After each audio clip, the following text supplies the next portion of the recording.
Let's talk about handling exhibits. The parties each will have the opportunity to present evidence to you to try to persuade you. This evidence can take on a variety of forms, such as witness testimony, a document, video, or a physical object. This evidence will form the basis for your decision at the end of the hearing.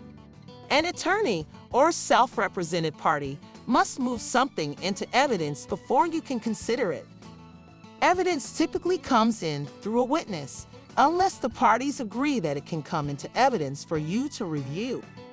Because these are typically short hearings, the parties often stipulate to the admission of evidence to streamline the hearing.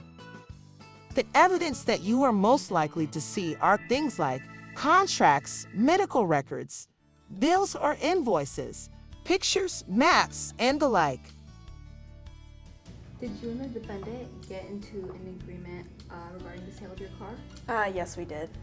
Okay, I'm handing you what we have marked as Exhibit 1. Can you tell me what this is?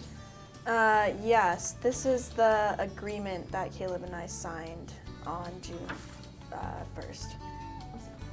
And we offer Exhibit 1 into evidence. Any objection? Yes, this agreement was not signed by my client, and we contend that the signature is a forgery. Also, we don't know where this came from, and it was never disclosed.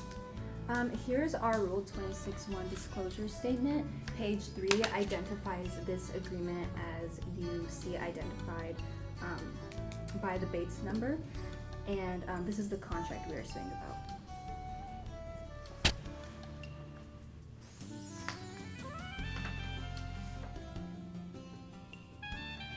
I will overrule the objection. Exhibit 1 is admitted.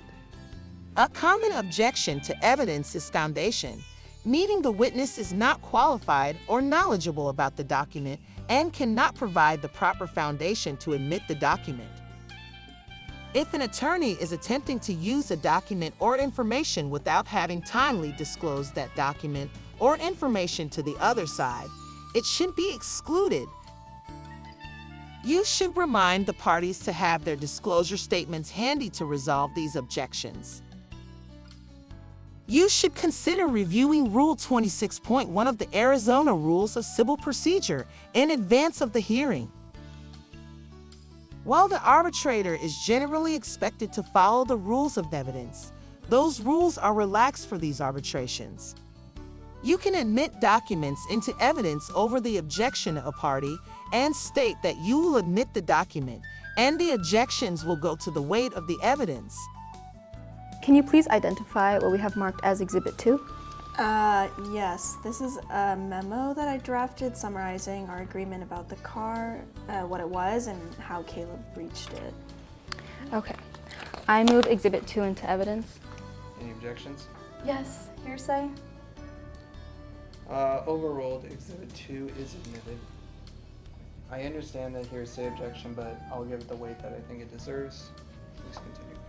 If a party appeals following the arbitration hearing, the parties will have a trial de novo.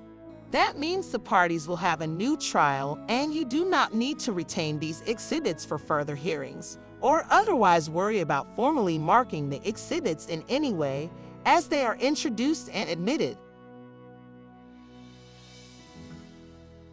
Select the next chapter titled Chapter 5, Witness Examinations and Objections.